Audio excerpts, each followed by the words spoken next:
In this video, let's go through the process of generating a print or a plot. Now, you can generate both physical plots or digital ones, and you're going to use the same command for either one. It just depends on which device you choose. So the first thing that I want to do is I'm in an A1 first floor sheet here, and I'm going to pan it over slightly and zoom in. And I want the portion that I'm zoomed into to be over on the right-hand side. And that's going to allow room for the print dialog here on the left. And I'll open up my file menu next and go down and highlight the print command. And there are actually three options in here. Now we can get to the print setup and print preview dialogs from the print command. So I'm only going to demonstrate this first one, the print command here, and then I'll move it out of the way so that we can see the view that I zoomed in on previously. All right, so as I said, you could create either a physical plot or a digital plot, and it all depends on which devices you have installed on your system. So what you see on this dropdown will vary from what I see. It completely depends on what you have installed. For this example, I'm going to choose Adobe PDF, but you're welcome to pick whatever you have there. I'll jump down to print range next. There are three options. If I chose current window, even though I've zoomed in here, I would still get the entire sheet. If I chose visible portion of current window, I would only get what's visible on screen. So if I click the preview button right here, you see how it gives me the zoomed in portion instead. So let me close that and then go back to print. And then the option that's perhaps a little bit more powerful is this one right here, selected views and sheets.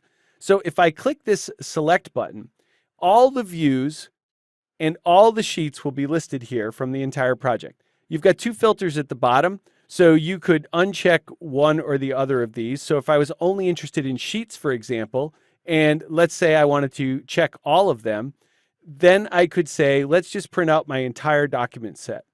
Now, there's a Save As button right here, and you can actually save this and give it a name.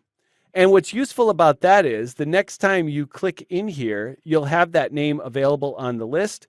And notice that even if you check some other stuff, if I choose complete sheet set, it will clear those, but it will keep the ones that I had previously chosen. So it just makes it easier for you to make that selection next time.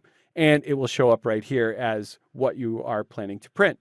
Now, I mentioned that we could also get to the page setup dialog from this window. Here it is right here. So let's click that next. And this is showing me the various page setup options. Many of these are self-explanatory. What kind of paper do you want to use? Well, my sheets are E1 size, so I'll choose that here, ARC E1. Do you want portrait or landscape? Well, they're all oriented landscape, so I'll choose that. Do you want to center your print or offset it from one of the corners? I'll go ahead with center. What about the processing? Well, most of my drawings are line drawings, so vector processing will work best. If you have a lot of shaded views, then you might choose raster processing instead. Do you want to fit it to the page or zoom it to scale? Now, in most cases, especially if you're choosing a full-size plot here, you want to do 100% zoom. That will ensure that the sheets are printing to scale. If you want a half-size set, you can change this to 50. But either way, you want to make sure that you're putting in a scale factor here so that you get a predictable size when it prints. Otherwise, fit to page is just sort of arbitrary.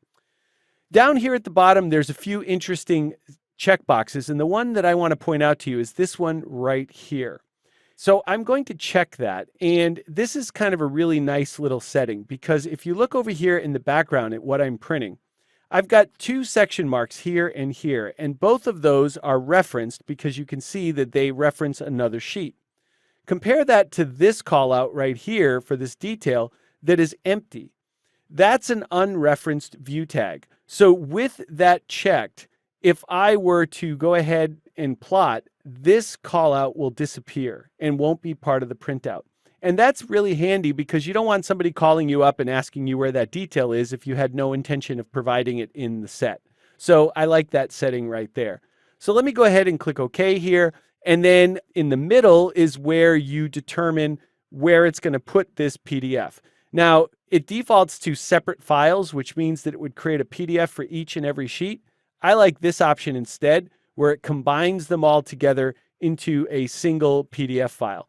It's going to suggest putting it in my Documents folder, but I'll click Browse here and put it on my desktop and save it, and then I'll click OK and let it do its thing. So when it's done, you'll either go over to your plotter and you'll have the actual physical plot, or if it generated a PDF or other digital file, then you can open up that file and view the results.